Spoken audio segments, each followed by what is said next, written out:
You're listening to Brain Lenses, a show about how we perceive the world, ourselves, and each other. I'm Colin Wright.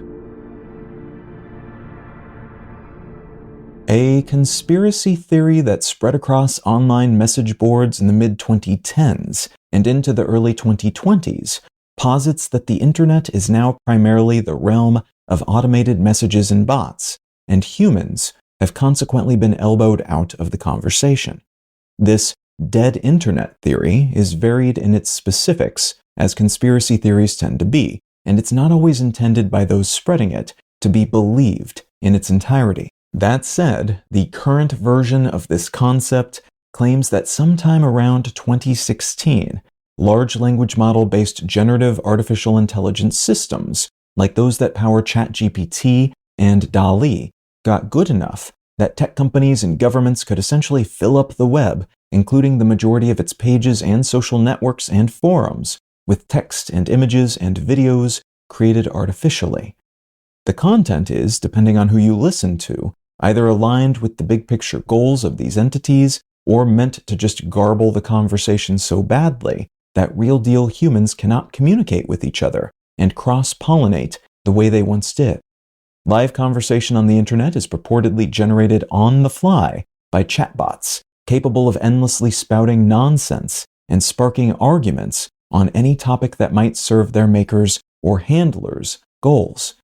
That 2016 theorized date for the death of the human internet lines up with a report from a security firm called Imperva, published that year, which says that bots and their activity were responsible for 52% of all web traffic in 2016 for the first time. And while it should be noted that a lot of those bots are crawling websites for keywords to inform search engine results, not actively engaging with each other or humans on Facebook or in the YouTube comments section, that figure does provide a sense of why this theory, though still based on basically nothing, is not as impossible sounding as it would have been, even as recently as the early 2010s.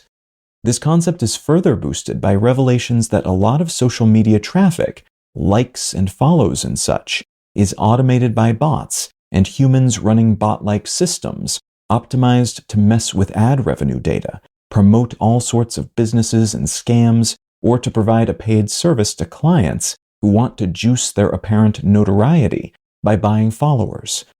The emergence of consumer-grade GPT-based AI tools like ChatGPT in late 2022 further amplified these concerns, as it is now casually simple for an everyday person with no coding experience to wield AI bot powers, churning out convincing text, generating images and videos out of nothing, and sharing this synthetically fabricated content around the internet. There are perhaps warranted concerns that the sheer volume of AI content being churned out will overshadow or overwhelm content produced by humans. There are also concerns that, because many of these systems are trained on data and media scraped from the internet, as the net is filled with AI-generated work, future AI systems will be less aligned with human preferences and needs because they will be trained on far more AI-produced content than work made by humans.